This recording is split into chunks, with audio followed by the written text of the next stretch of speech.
আজ আমি বানাবো নিরামিষ পটলের দোরমা। আচ্ছা, পটলগুলোকে গাটাকে একটুখানি চেঁচে নিয়ে একটু ছোট্ট করে একদিকে কেটে স্কুপ করে ভিতরের যে দানা বা শাঁসটা আছে সেটা বের করে নিয়ে পটলটাকে নুন হলুদ মাখিয়ে কিছুক্ষণ রেখে দিতে হবে। তারপর পটলগুলোকে এদিক ওদিক করে বেশ ভালো করে ভেজে নিতে হবে। একদম যেভাবে আমরা পটল ভাজা খাই মানে অতটা কড়া করে ভাজতে হবে না, কিন্তু যাতে পটলটা সেদ্ধ হয়ে যায় সেভাবে আমরা ভেজে নেব। তারপরে কড়াতে অল্প একটু সাদা তেল দিয়ে তার মধ্যে কালো জিরে ফোড়ন দেওয়া হলো।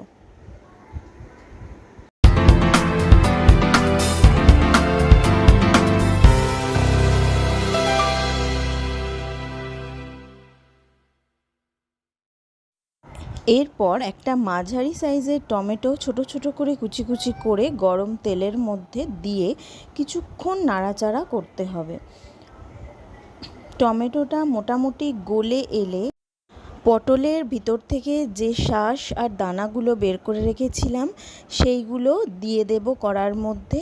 আর আমি একটা খুব ছোট সাইজের আলুকেও ঝিরিঝিরি করে কেটে এর মধ্যে মিশিয়ে নিলাম একটু পরিমাণটা বাড়ানোর জন্য।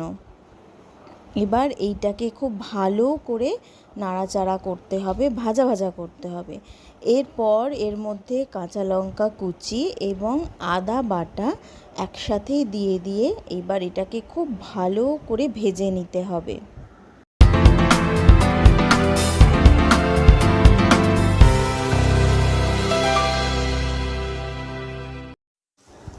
এরপর দেব নুন স্বাদ মতো আর পরিমাণ মতো হলুদ গুঁড়ো।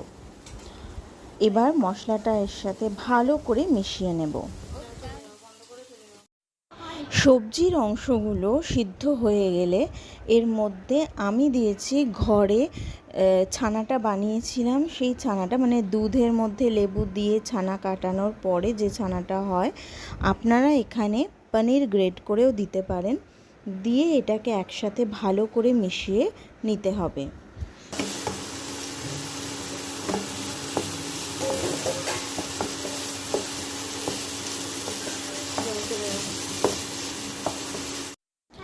এরপর এর মধ্যে একটু স্বাদ মতো চিনি আর গরম মশলার গুঁড়ো মিশিয়ে নিলেই পুরটা রেডি হয়ে যায়।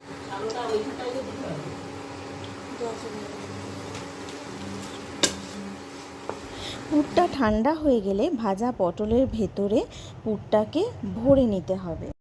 কড়াতে অল্প তেল দিয়ে তার মধ্যে কালো জিরে ফোড়ন দিয়েছিলাম, আর তারপরে এই যে মশলাটা, এটা কাঁচা লঙ্কা আদা আর টমেটো একসাথে বেটে নেওয়া, সেটা কালো জিরে ফোড়নের ওপরে দিয়ে দিতে হবে। তারপরে এটাকে বেশ খানিকক্ষণ কষতে হবে টমেটোর কাঁচা গন্ধটা যতক্ষণ না যাচ্ছে।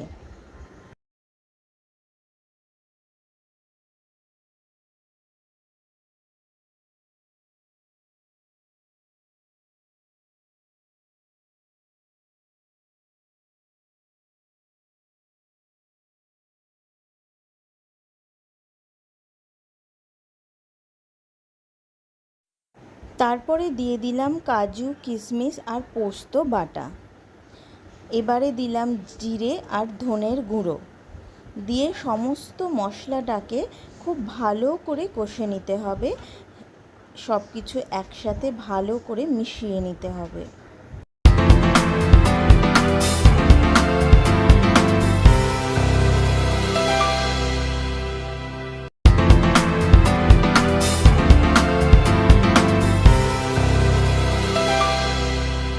মশলাটা খুব ভালো করে কষা হয়ে গেলে এতে প্রয়োজন মতো অল্প একটু জল দিয়ে দেব।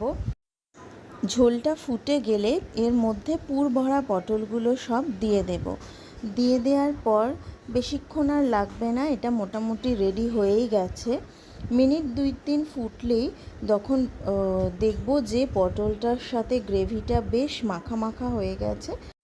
তখন ওপর থেকে একটু গরম মশলা ছড়িয়ে নিলেই রেডি হয়ে গেল নিরামিষ পটলের দোরমা।